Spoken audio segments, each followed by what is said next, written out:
Greetings, members, one and all of the Salvation Nation. What does a beheaded statue and $2 million in gold have in common? Well, the clues are right before your very eyes right now. But just in case you missed it, let's explore.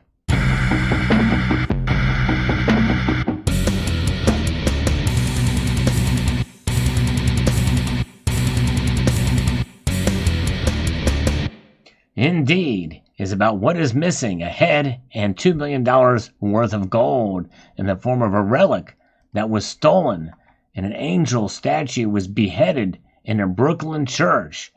This is a crime of passion, I would say, as well as thievery.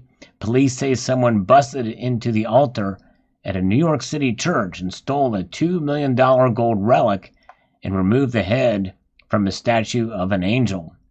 Police say someone busted into the altar of this church, stole a $2 million gold relic, and removed the head from the statue of an angel at some point last week. And this was shared with me by several members of the community. This story is quite intriguing and troubling at the same time. The incident happened between 6:30 p.m. Thursday and 4 p.m. Saturday of last week at St. Augustine's Roman Catholic Church, known as the Notre Dame of Brooklyn's Park Slope neighborhood. The church was closed for construction at the time. Camera recordings from the church's security system were also stolen, the church's pastor said. The Diocese of Brooklyn called it a brazen crime of disrespect and hate. The diocese said the thief or thieves cut through the metal's protective casing and made off with a tabernacle dating to the church's opening in the 1890s. The tabernacle, which is a box containing Holy Communion items, was made of 18-karat gold and decorated with jewels. Police and the diocese said it's valued at $2 million. The diocese said it is irreplaceable because of its historic and artistic value.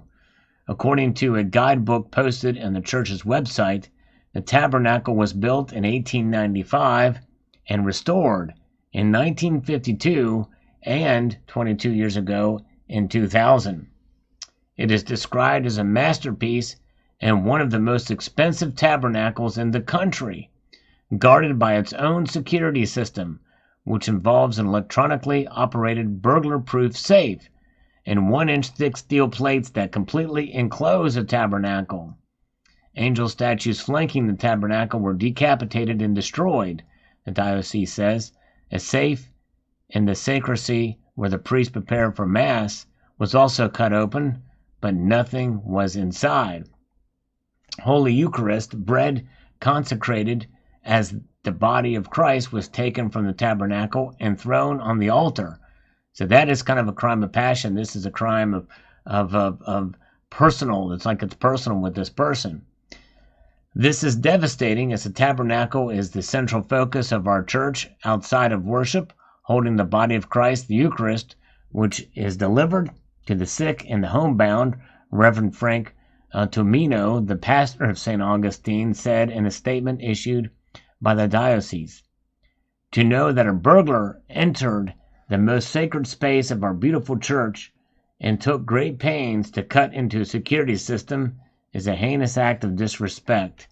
Yes, pretty unfortunate that people will stoop to this level, but in a way, it doesn't surprise me, especially in New York these days. New York has become a cesspool of crime and murder, and doesn't look like the new mayor is doing a whole lot about it that's effective, obviously. But here you can see in this image on Insider.com that shows a little bit more of kind of the scene there. Really troubling there. Security camera recordings were also stolen during the incident, as what was mentioned there, and it's not sure if one or more people were involved. They really don't know, but it is quite the thievery here. And here we can see what the tabernacle looks like in place. As you can see, it's pretty big, but yes, it's beautiful. It almost looks like a mini church building. Apparently that is where some of the entities are inside of the church, and obviously the statues there with their heads on them, and you can see that this thing apparently is enclosed for security reasons. With this thing that goes around, they were able to cut through it. Look at that. That is something else. I don't know if you can get a better look at that in an enlarged image. No, we can't, but that is something else. Crazy to think about that they would do that. And they solid steel plates protecting the tabernacle. So they took some time to do this and to decapitate the statues. Wow. And so, yes, this thing doesn't say anything more in this story that's above and beyond what's there, but it is own burglar-proof security system. Apparently that didn't work. And maybe the person thinking when they stole the cameras thought that they would get rid of all the images. But my guess is probably those images, if they would have had the foresight, just like in my security system, in most security systems, everything is recorded to the cloud. So it doesn't matter if you take the security system or not. It's all off-site. You can just get into your account and get the images. So, but at the same time, it makes you wonder if they had this much time to do it and knew about the security system. Could they have found a way to turn it off? Could it have been an inside job? And some will probably would say that in the comments, that this could be an inside job. And it makes you wonder. I don't know. But it was under construction. And so it could have been that some of the, maybe the contractors were involved. Who knows?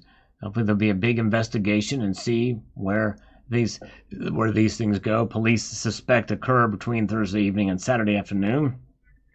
But the construction was going on, which made a perfect time to make this crime happen. And wow. So that is the case. Irreplaceable, artistic, and historic. That's the thing. When something has got such historic value, especially for a religious artifact like this, it makes it all the more troubling. I mean, in many cases, bullion is bullion, but this is something that's artistically decorated for a purpose, and that's where that is. But this is a story, again, shared with me by several members of the community, and this is something that's a part of my Precious Metals Crime playlist.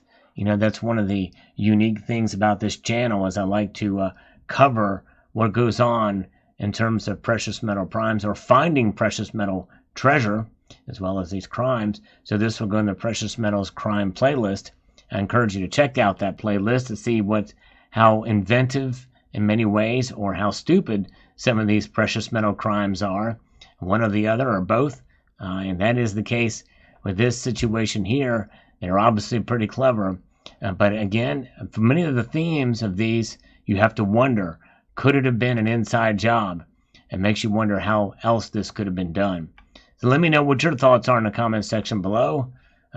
In this troubling story on the stolen tabernacle piece here and the beheading of these statues.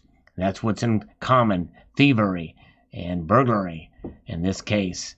So I'd like to extend a multitude of gratitude to you all for taking the time to watch this video, and to encourage you to please rate, share, comment, and subscribe.